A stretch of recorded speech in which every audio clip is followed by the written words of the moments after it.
Well, most coaches actually think that running their ads is the way to scale their business, and here I am. I just fucking don't believe that, because currently with the client I'm working with that's doing around 400k a month, and I'm a manager of his outbound campaign. I'm managing his sales team, by the way. We're not putting a single penny into ads. We're doing everything outbound.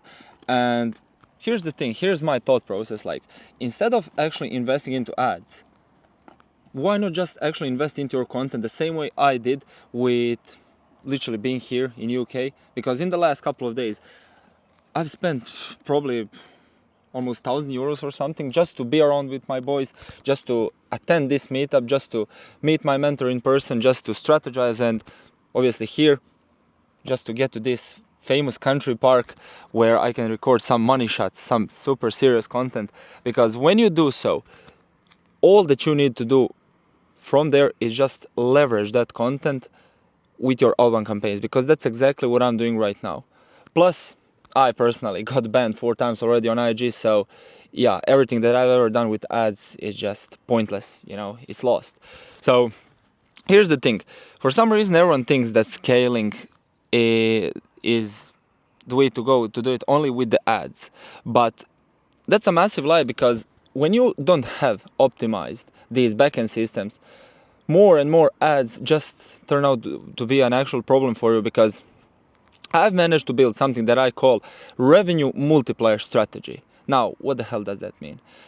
First and foremost, it's how my client, the one that I just talked about, adds 6 figures a month in revenue without touching any ad spend, and some core, like some principles, some foundations of that revenue multiplier strategy is, first and foremost, you need to train appointment setters. Now, I'm obviously not here trying to pitch you any fucking 15k coaching program, because I don't even have anything, but you just need to find someone with the brain power that can actually absorb your knowledge. Now, obviously, that does require a lot of time investments on your end as well, which is exactly why I also prefer having a manager on a commission basis. So it kind of makes it a no-brainer, because what I've done with the business I'm talking about, doing 400k a month, is literally trained within the first 2 weeks, within that first 2 weeks initial period, I trained the guys, 4 of them, to reach out to at least 150 people every single day. That's the KPI, and it's sacred. There's no excuse for you not hitting that one. And you need those killers. You need those people who are just on the same wavelength as you, who fully resonate with you, who fully align with your goals, and just someone who wants to make more money. Because obviously, if they make money, that means that the company is making money. That means that I, as a manager, make money. And at the end of the day, you surely want to be working with someone who will not waste your time. Because like I've said, your most valuable business asset right now is your time.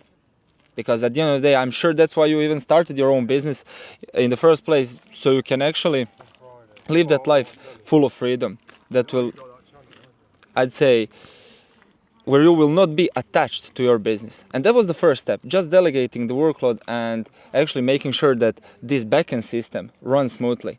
Because even if you are hypothetically going to run some ads, you can't actually profit off of them without having those setters and that dialed in sales system. Then the second thing I've done was just making sure that closers only do their closing, and then the actual founder is not doing anything except delivering the results. Because yeah, there is this one loop that I constantly talk about in my videos that goes like, by the way, it has to do something with the brain power, because I also think that every single bit of brain power wasted is literally wasted on some things that would be way more valuable for you, that you could add to your business, such as these high leverage activities. But the loop I'm talking about is, you as a business owner, as the main man, you need to make sure that your full attention is on your clients. You deliver the results. Then you record content about delivering those results, where you attract more eyeballs, where you attract attention, and where that the setters and managers just leverage to get more clients, and then more prospects, and then those prospects want to get the same results as those clients of yours. And guess what? They book the call with the right strategies. They book the call, they get closed, and boom, you've got another client that you're focused on with the delivery, right? And third thing is obviously lead recycling and some reactivation campaigns, because I like to compare those with real life businesses, let's say. You know, when, I don't know, just like a few weeks ago, I ordered some cigars from a random web shop, and they've collected all my data. So a lot of business owners in this online space think that when you run outbound campaigns, the lead is either dead or he's gonna buy, which is not the case. You always need to be building that lead list, because by the definition of Alex Hormozy, lead is someone who you can contact at any point in time to offer him your services. So if you've got a lead in your pipeline, why the hell wouldn't you actually constantly be following up with him? But there's a thin line between constantly following up with some new brand deals and limited offers, and kinda being too pushy, too confrontational, which is something that none of us want, let's be real. So with these agents that I've hired, I drilled it in their minds that one of the greatest salesmen ever, such as Grant Cardone, has been following up with his leads for like 17, 18, 20 years even.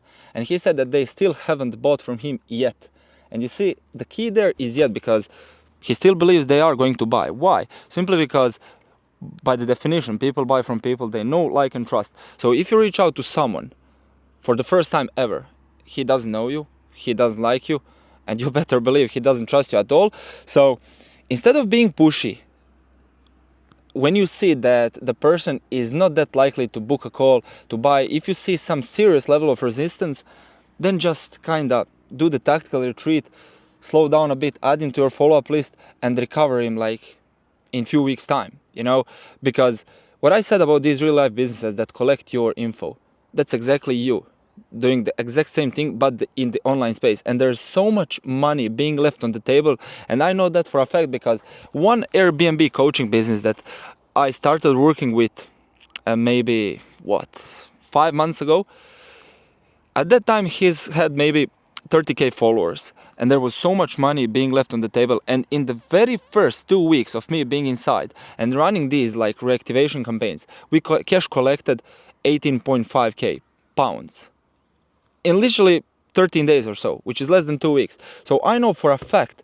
that only doing that will separate you from the rest.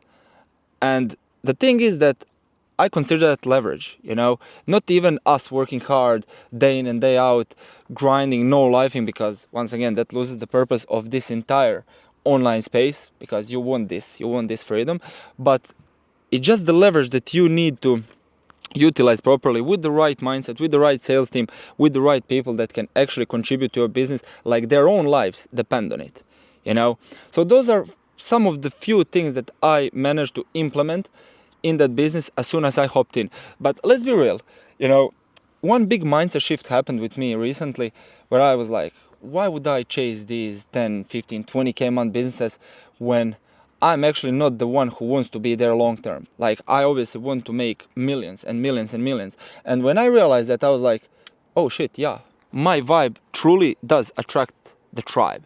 So let's be real, the guy doing 400k a month is doing fine even without me, right? So what the hell can I even help him with? I mean, he saw something in me. He saw that I'm a problem solver. He had a certain problem that I could have solved, and boom, I solved it. Now he's making pretty much the same amount of money, but he's having more time on his end, and he's just relaxed because he managed to delegate it all. And that's what I've done in those first 2 weeks.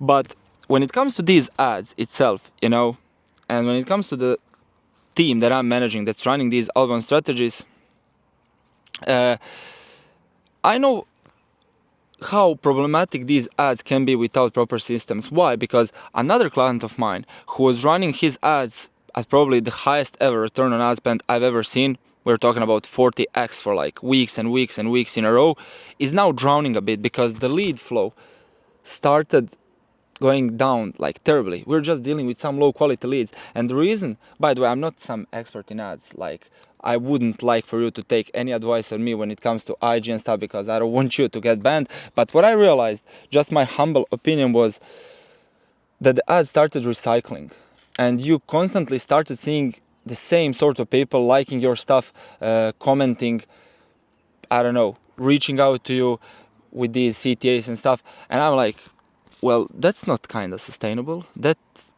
couldn't work long term. But with the outbound campaign, you can constantly find new people. And I consider outbound campaigns, literally, without any exaggeration, I consider them ads on fucking steroids, because you can literally choose who you want to reach out to. Obviously, if your approach is good, if you know what the hell are you doing, you can literally choose who you want to be working with, because that's what I've done, you know. But with ads, you rely on this, you rely on that. You need to make sure that the target audience is right, your messaging, because AI does the rest of it, and so on and so on and so on. So the main point is that it's inevitable, I feel, that if you don't implement these things, other people will in like few months time, and then it's gonna be too late. You will kind of be left behind, you know. And to be fair, I couldn't care less about it, because yeah, it's just on you whether you're gonna implement it or not. But it's actually real simple, because one important thing that I forgot to mention in the video, where of course if you are doing these what I consider silly numbers like 10, 15, 20k a month, and by the way, I'm sure you would consider those numbers silly as well, because you know, we're meant for more. We're genuinely meant for more, especially if you're watching my videos.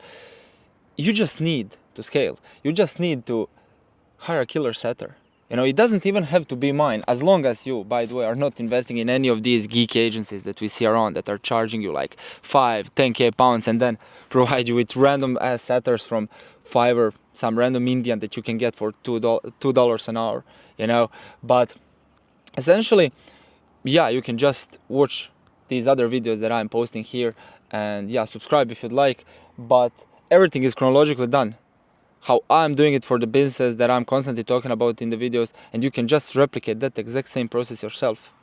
So yeah, thanks for watching and keep killing it. I'll see you in the next one.